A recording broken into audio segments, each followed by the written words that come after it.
the glass is full at the moment. This is you before you start dating, before you've met loads of people, before you have had your heart broken. Your glass is full, you're feeling fabulous, you haven't been on any dates maybe, and you are ready to get to it. Then you go on a few dates and they don't go so well. You go on a few more dates that don't go so well. And things are starting to look slightly less fabulous. You're not feeling quite as awesome. Maybe you've had your heart broken. Someone cheats on you. And then all of a sudden, the glass that was once full, optimistic and fabulous isn't just half empty, it's less than that point, and you're feeling negative, you're feeling jaded, and you don't know what to do. Now, I have not always been optimistic about love and dating, but I would definitely characterize myself as an optimist. Optimism is a mental attitude that is characterized by confidence and hope that the future will bring the right outcomes for us, that we will succeed in whatever it is moving forward. Pessimists, on the other hand, tend to believe that things are not going to go their way and will look at things in a much more negative way and through quite a negative lens. Studies do indicate that people do have a baseline level of optimism, and some people are naturally less optimistic than others. Today, I'm not talking about depression or mental illness or anything like that. So if you're someone who you think, actually, I'm depressed, definitely speak to somebody about that specifically. That's not what I'm talking about. Today, I'm just talking about people who have been on several dates and their optimism level has dropped as a result of a lack of results. The level of optimism that you have will be influenced by your genetics, but it will also be influenced by things like socioeconomic status and also your upbringing. So what has happened to you, how you've experienced things, what you've been told throughout your life. Studies do indicate that optimists are more likely to get into relationships, are perceived to be more attractive, and are also much more likely to stay in a relationship once they're in it, because when they face a problem or a hurdle or a roadblock, whatever you want to call it, they do not think this is the end of it, this is the worst thing that's ever happened. They don't go into a state of making everything the worst scenario ever. That what they do instead is look to resolve issues and trust that they can resolve those issues. They have higher levels of confidence and self-esteem and are much more resilient in their dating lives. So now I'm going to talk through my tips for increasing your level of optimism. Of course, not all of them will work for you. If you're truly pessimistic, you will listen to this and probably walk away and go, that's not going to work for me. But hear me out, give it a try, and let me know your thoughts in the comments box below. The first thing that I want you to do if you're feeling pessimistic about dating and have been dating for quite some time is to stop dating, but only temporarily. And this does not apply to everyone. If you haven't put yourself out there at all, I don't want you to just be like, right, I'm not going to do it then, that's it, I'm just going to sit here. I will wait for myself to become more optimistic. This is for people who have been dating for months and months and months and putting in what they think is the maximum level of effort, and be honest with yourself about the level of effort that you have been putting in. If you've been putting in tons of effort and you aren't getting the results and you're starting to feel awful, stop dating for a limited time only and then come back to it. What I don't want you to do is to get into a pattern of start dating, because I see this a lot. I see people, they go on the apps for a bit, they very quickly become jaded and dejected, and then they get into a cycle of off and on, off and on, off and on. You don't go to the gym off and on and get results. The same works for dating. You can't dip in and out of dating and get results. But if you have been working really, really hard and burnt yourself out, pause. It's okay. It's absolutely fine to just not date for a bit. Give yourself permission. Honestly, give yourself that permission. Relax, reset yourself, and then come back to it. The second thing that I would like you to do is speak to someone about love and dating if you don't normally do that. This probably applies a little bit more to men maybe, and I know that sounds really sexist, but typically women have quite strong relationship with their female friends, much more likely to talk about love. It's much more socially acceptable. If you're a bloke and you don't talk about love and dating with anyone, I would recommend that you do that, because you might be able to get some insights from people and different perspectives that might shift you forward in a positive direction. Also, 100% speaking about stuff, it does make you feel better. And I know loads of people think, I don't want to talk about that, I don't see the point, it doesn't achieve anything just moaning about things. I'm not talking about that. I'm talking about confiding in someone about where you're at, what you want to achieve.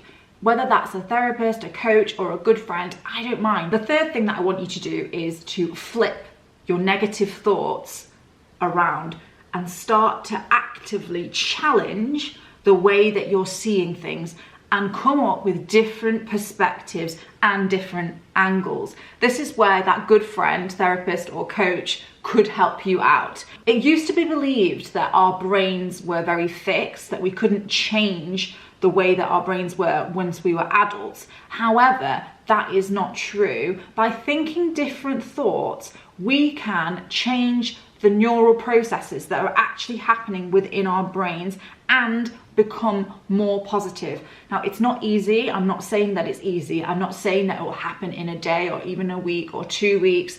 It takes time and repetition and a desire to make the change. Carol Dweck, who is a Stanford professor, came up with this theory that we are either somebody who is in a fixed mindset or a growth mindset. Now, people who have fixed mindsets believe that nothing can be changed, that everything is as it is, and they don't tend to go on to work on themselves, probably less interested in self-development, and probably don't move with the times.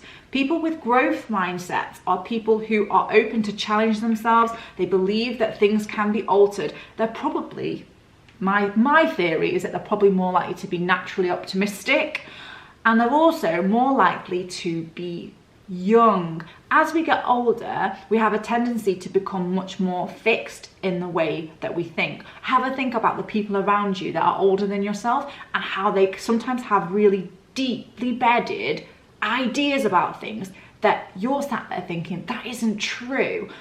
My dad is a prime example of this, of being someone with a very fixed mindset. Now, it is better for you to be in a growth mindset. So by flipping your thoughts on their head, you actually challenge yourself to grow. So have a think about the negative thoughts that you have, and also have a think about the positive thoughts that you have. Perhaps you just need to think more of those positive thoughts. If you can combine this knowledge with CBT and positive thinking, you can change the way that your brain reacts. So right now, I want you to take 3 negative dating events that have happened to you that you don't feel great about, and I want you to flip them on their head. I got that technique from Finding Love Again. Dr. Terry Orbuck wrote this book. She is the lady that trained me in coaching. My 4th tip is to shake up your friendship group. I want you to surround yourself with other people that are naturally more optimistic about dating and love than you are yourself, or more optimistic in general. If you surround yourself with all your single friends who are also struggling with love and dating, and they're speaking in a very negative way, it's almost impossible for you not to get sucked into this cycle of negativity. The people that you surround yourself with have such a massive impact on your success that you have to be careful and shield yourself from people who are super, super negative.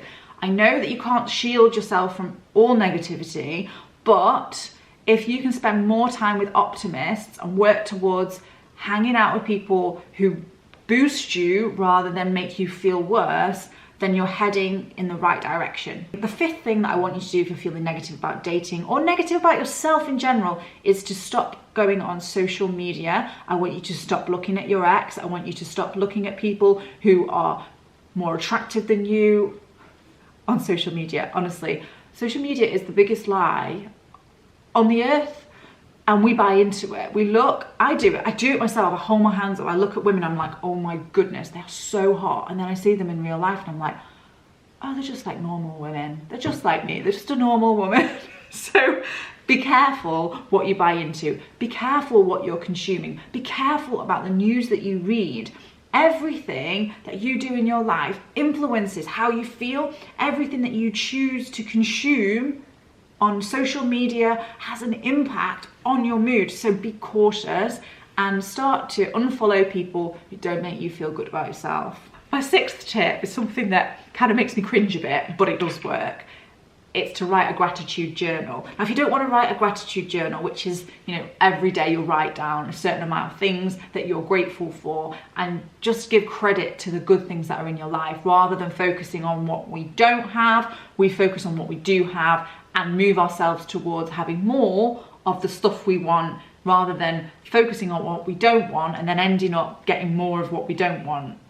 So I've always found it a bit weird, like, to write like things down and lists and to commit to that. Like, it's a bit of a blocker for me.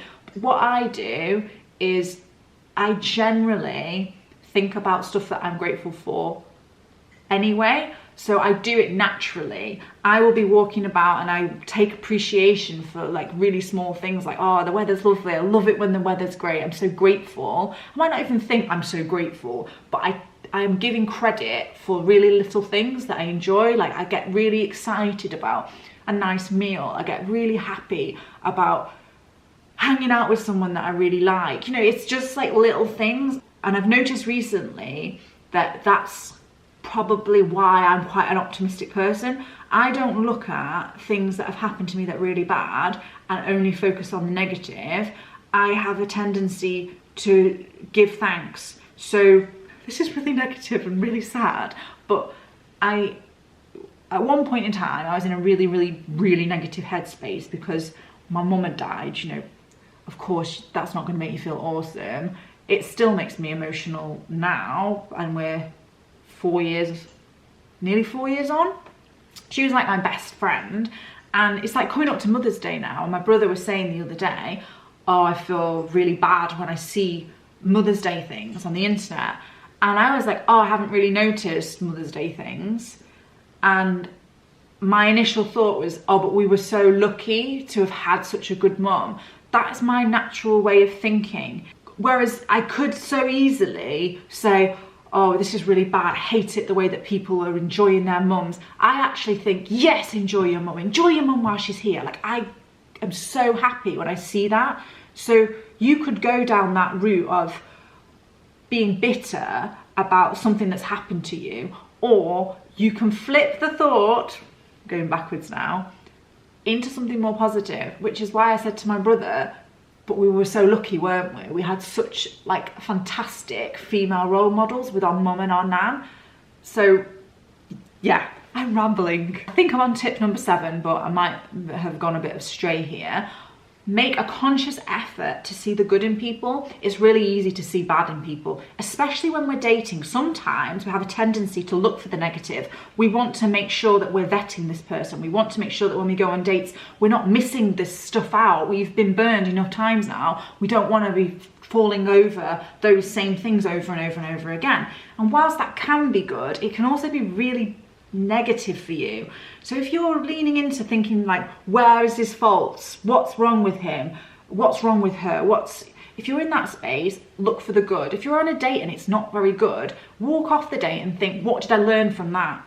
Even though that was a bad date in lots of ways, there will be something good about every date. There is something good in almost all people. I can never say all people have a good element because I watch too many of those documentaries about the serial killers to believe that, but honestly, there's good in most people. Look for the good. Commit to doing something every day that brings you joy. We can sometimes forget to do that because we're so busy in our lives. We're busy getting things done. We have our to-do list, but we don't take time to actually enjoy life and do things that we enjoy. Or we feel guilty when we do things like relaxation or when we take a break. So ask yourself, this is very Marie Kondo, what sparks joy in me? Make sure that every day you do something that sparks joy within you. Only you can decide what that thing is. For me, I enjoy things like taking a bath. So sad. I'm so sad. I've got into baths. It's my friend's fault. She's into baths. I'm now into baths. It could be going for a walk. It could be seeing your friend who you get on well with. It could be a phone call. It could be Netflix. I love Netflix, and I think that Netflix gets you through quite a lot, so don't feel guilty about watching a TV show. Obviously, you don't want to get sucked into, but you know what, if you get sucked into a marathon, as long as it's not every day. Like, who's to judge that anyway? Start to set dating goals for yourself that you know that you can achieve. So they might be smaller than the end goal, but you know that you can achieve them. And then acknowledge your wins. Acknowledge that you've tried. Acknowledge that you've put yourself out there. Because you might not be there yet. You don't need to be there yet. You're not going to run out of time.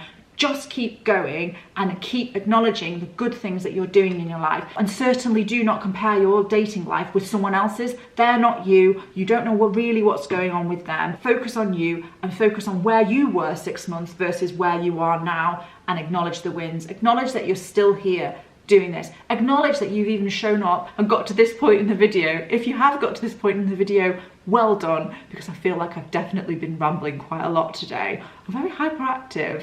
Thank you so much for watching. If you've enjoyed this video, please don't forget to like, comment and subscribe. I'm going to put some research into the description box of this video. If you want any one-on-one data coaching, you can just head on over to my website. You can also, I'm not breathing today, follow me on social media at Blears. Thank you very much. Bye-bye.